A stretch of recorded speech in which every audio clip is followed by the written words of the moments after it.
नमस्कार दोस्तों, सभी का स्वागत है आपके अपने प्लेटफॉर्म माइंड मैप पर। हाई कोर्ट का एक डिसीजन आता है और कहा जाता है कि जो हाई कोर्ट फोर्थ ग्रेड का पेपर है 5,600 पदों पर, हम लोग भी और आप लोग भी इसलिए परेशान हो रहे हैं क्योंकि पदों की संख्या है वो आपके 5,600 है, इस वजह से कि पदों की संख्या ज्यादा है और नौकरी में प्राथमिकता या केवल जो 10वीं पास है उसके संबंध में डिसीजन आया है। क्या ये डिसीजन आने के बाद में 12th पास और ग्रेजुएशन वालों को नौकरी नहीं मिलेगी? पूरी बात बताऊंगा। 5-7-10 मिनट का वीडियो है, ज्यादा लंबा नहीं लूंगा वीडियो को। पूरी बात करेंगे और एग्जाम कब तक हो सकता है इसका, और इन 12th पास और फोर्थ ग्रेड वालों के साथ क्या नाइंसाफी हो रही है? नौकरी किसे पसंद नहीं है? फोर्थ ग्रेड वाले जो ये हाई कोर्ट का पेपर हो रहा है, अब ये 12th पास और स्नातक वाले कह रहे हैं इन 10वीं पास वालों के बजाय हमें दो, हमें जरूरत है नौकरी की ज्यादा। ठीक है, ये 10th पास वाले तो कब के, वो कहते हैं ना, पढ़ाई वढ़ाई छोड़ के बैठे हैं, जब कोई भर्ती आती है तब फॉर्म भरते हैं। हालांकि ऐसा नहीं है कि मैं किसी एक के पक्ष में बात कर रहा हूं, दोनों के पक्ष में बात कर रहा हूं, लेकिन नौकरी किसे अच्छी नहीं लगती? कोई भी नौकरी लगे एटलीस्ट इस बेरोजगारी के दौर में, तो भाई ये वाली बात हो रखी है। थोड़ा सा इस एग्जाम के बारे में बात कर लेते हैं। इसके फॉर्म ऑलरेडी भरे जा चुके हैं। कब भरे जा चुके हैं? फॉर्म आपके जून जुलाई 2025 के अंदर फिल हो चुके हैं। जून जुलाई 2025 में भरे जा चुके हैं। बिना सीईटी की भर्ती है, 10th पास की भर्ती है, नेगेटिव मार्किंग इसमें बिल्कुल भी नहीं है। संभावित एग्जाम डेट मान के चलिए आपका जून से पहले, और जून से पहले का मतलब है आपके पास 4 महीने का टाइम है। ठीक है, पढ़ लो। और कितना क्या प्रभाव पड़ेगा इसके ऊपर अभी बात करते हैं, आपकी आंखें खुल जाएगी। फोर्थ ग्रेड के पेपर की बात करें तो 85 मार्क्स के 85 क्वेश्चंस आएंगे, जिसके अंदर आपके हिंदी घोट के पी जाओ।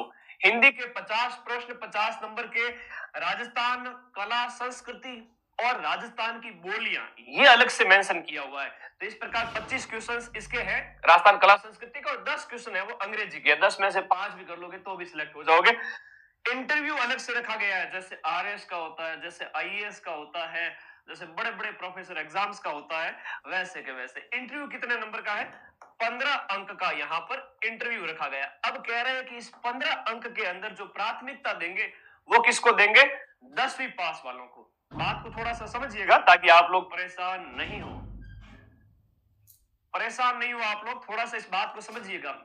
जब मैंने थोड़ा रिसर्च किया इस बारे में, इसके पीछे तर्क ये था हाईकोर्ट का कि 10वीं पास जो लोग हैं जो पहले तैयारी छोड़ चुके हैं, ठीक है 10वीं पास कोई भर्ती आती है तो फॉर्म भर लेते हैं, या नए बच्चे जो है ना, वो भी भरते हैं, ऐसा तो है नहीं छोड़ चुके। लेकिन इनका तर्क ये है कि जो काम अपेक्षाकृत छोटे समझे जाते हैं, जैसे फाइलें इधर उधर करना है, या चाय बिस्किट वगैरह नाश्ता वगैरह, या छोटे मोटे जो एक चतुर्थ श्रेणी कर्मचारी यानी पियोन के काम समझे जाते हैं, वो काम है वो 10वीं पास आराम से कर सकते हैं। ऐसा इनका तर्क है। ये लोग आराम से कर सकते हैं बिना नखरे किए। आप लोगों ने देखा होगा कि पशु परीक्षण का जब अभी कुछ रिजल्ट आया उसके बाद नियुक्ति जब मिली तो ऐसे ऐसे वीडियो वायरल हो रहे थे, मैं क्यों गोबर उठाऊं, वीडियो देखे होंगे आपने। तो ज्यादा पढ़े लिखे लोग हैं वो इस जॉब के लिए उपयुक्त नहीं माने गए इनके अकॉर्डिंग। ठीक है, और आप लोग कहोगे सर एक नौकरी मिल जाए बस वही हमारे लिए काफी है। तो ये डिसीजन हम बात करें, ये तर्क है इनका जो मैंने आपको बता दिया है। मेरिट के ऊपर क्या प्रभाव पड़ेगा? मुझे एक बात बताओ, जो 85 अंक का मैटर है, जहां पर आपको हिंदी पढ़नी है, जहां पर आपको राजस्थान की कला संस्कृति पढ़नी है, 75 नंबर तो यही हो गए, और उसके बाद 10 नंबर की अंग्रेजी है। और जब उसके बाद में ऐसा कठिन पेपर आएगा, कथन ए सही है, कथन आर सही है, ए आर की व्याख्या करता है नहीं करता है, उस समय ये 10वीं वाले आपके कंपटीशन में टिक पाएंगे क्या? नहीं टिक पाएंगे भाई। और इस 85 के अंदर जो अदर 12th पास है या ग्रेजुएशन वाले, वो इसके अंदर जो नंबर लेके आएंगे वो 70 प्लस लेके आएंगे। मैं दावे से कह रहा हूं 70 75 इतने नंबर लेके आएंगे, 70 से भी ज्यादा। और बाकी वाले जो 10th पास है वो बेचारे 50 क्रॉस कर ले, वही बड़ी बात है। हकीकत बता रहा हूं, जनरल वर्ग की अलग फाइट है, ओबीसी की अलग, ईडब्ल्यूएससी की अलग, एससी एसटी एमबीसी सबकी अलग अलग फाइट होगी। लेकिन हर एक कैटेगरी के अंदर ग्रेजुएशन वाले भी हैं, 10th पास वाले भी हैं। तो डरते क्यों हो? यहां पर आप सर्वोच्च स्कोर करो, यहां पर आपको क्या करनी है? लीड लेनी है। बात रही 15 अंक की, 15 अंक के अंदर कह रहे हैं कि प्राथमिकता देंगे 10th पास को। ठीक है जी, दे दीजिए, कोई बात नहीं, आपका डिसीजन है। सुप्रीम कोर्ट के सामने, हाई कोर्ट के सामने तो सरकार भी कुछ नहीं बोलती, हम तो क्या ही चीज है।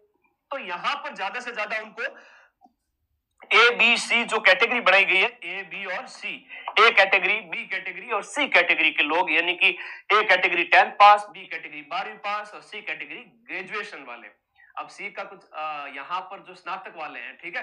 तो कहने का मतलब ये हुआ, यहाँ पर 10th पास को हो सकता है कि आपको 2 नंबर से लेकर के 5 अंक की लीड दे देवे कि आपके पास 10th की योग्यता है, हम आपको आगे रखना चाहते हैं, इसलिए ज्यादा से ज्यादा 2 नंबर, 3 नंबर, 4 नंबर, 5 नंबर ये एक्स्ट्रा आपके ऐड कर देते हैं। ऐसा कुछ जैसे होता है ना, कोई भी सर्टिफिकेट वगैरह होता है एसएससी वगैरह का, ये सॉरी इसका स्काउट वाले का, तो इस प्रकार से जब होते हैं तो उसके सर्टिफिकेट के अलग से अंक आपको मिलते हैं, उस टाइप से।